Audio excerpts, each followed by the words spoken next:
Hi, I'm Alex, and in today's video I'm going to be doing a writing comparison. So I did a writing comparison several months ago, which I'll leave a link to me above. There are a couple of differences in that writing comparison. First of all, I'm comparing an A4 pad and paper, and I also have an iPad. So if those are things that you're interested in, then have a look at that video. As well, one change I've made to the devices here is the Onyx Books Note Air has a doo-doo screen protector, and I'll leave a link to that product in the description below. So there's going to be lots of pens and lots of writing in this experiment, in this test, but I'm going to try and keep things as simple as possible. So there will be things that I'm not going to cover, but importantly, I've got a daily journal that I used to use, a Best Self journal, and I used to use it in a paper format. So a lot of people I know look to write daily journals. So I'm going to be seeing what that's like to write with both a fountain pen and a normal Bic pen. And then I've got that same journal on the Kobo Elipsa, the Remarkable 2 and the Onyx Books Note Air. And we'll see just some simple comparisons of what they're like to write on. So let's start off with the paper journal. I've got it in my hand, so let's start off with the fountain pen and let's write at 8 o'clock. Start here. Now, just in terms of sound, you can hear a nice scratchy sound that I enjoy with the fountain pen.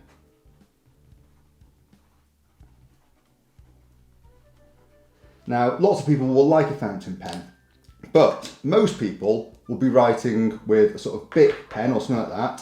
So let's give that a go and see how that compares.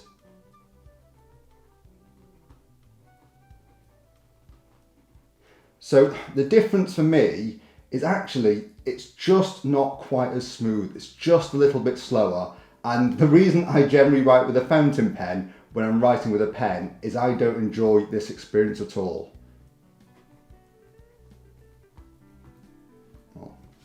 It just drags slightly more, and the flowiness, if that's a word, of the ink here, to me, I'll stick this on behind.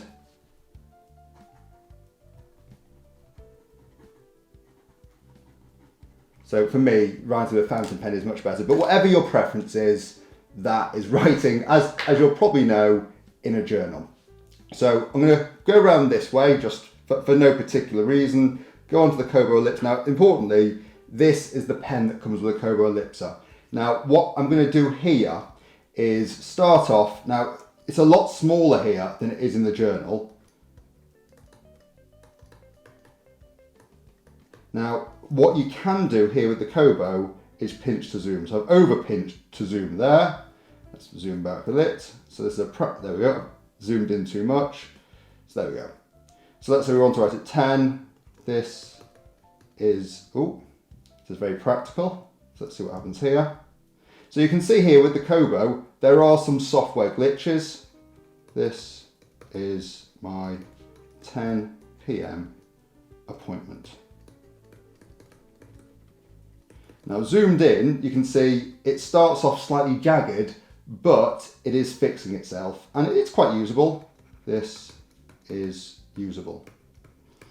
So I don't like the pen that comes with the Kobo Elipsa, but you can use a number of other pens. So this is the Microsoft Surface pen. So writing with this pen is much smoother. So there are lots of pens, but you can see either with any pen here, it isn't quite, it is writing slightly jagged. So I've touched it there. So these are the practicalities of writing with this Kobo. There we go. So slightly jagged there, but after a second, it's becoming smoother. Zoom back out. And see all there has disappeared. And now this does sometimes jump to and from. So this isn't the detail about those, but there we go. That's what it's like to write with the Kobo Elipsa, bugs and all. So if we move on to the Remarkable 2, and if I just remember where the on switch is, which is up here, and let's just tilt this towards me here. So let's just turn it around, nice and simple. So again, this is the pen that comes with the Kobo Elipsa. So this is not the Kobo Elipsa, the Remarkable 2, the standard pen. And again, it is quite small, certainly compared to the normal journal. So let's see what happens if we zoom in again. So it's a much smoother experience than it was on the Kobo. And let's switch pens, because any pen that will take that same sort of nib, or any sort of nib, will work with this. So this is a nice, smooth writing experience.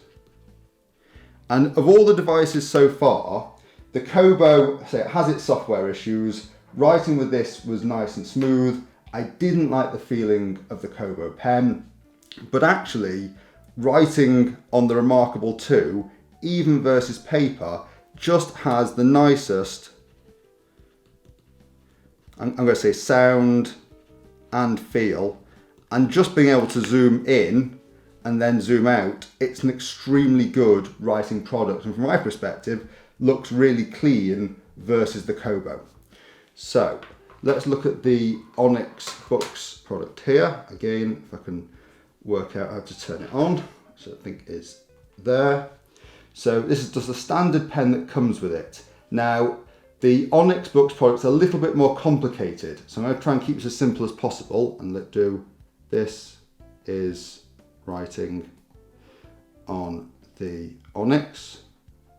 So with the screen protector, it doesn't feel that dissimilar to the Remarkable 2, to be honest. The Remarkable 2 is a little bit smoother. If anything,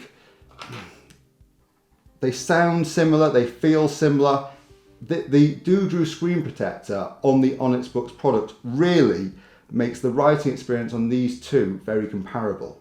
Now, you can zoom in on the Onyx Books product, but that needs to go into the settings. But what you can do, or should be able to do, is if I do this, you can't do this on any of the other products as far as I know, you can see it's just turned over and then becomes much more comparable in size to the writing. So this, it doesn't matter here, this is my 1 p.m.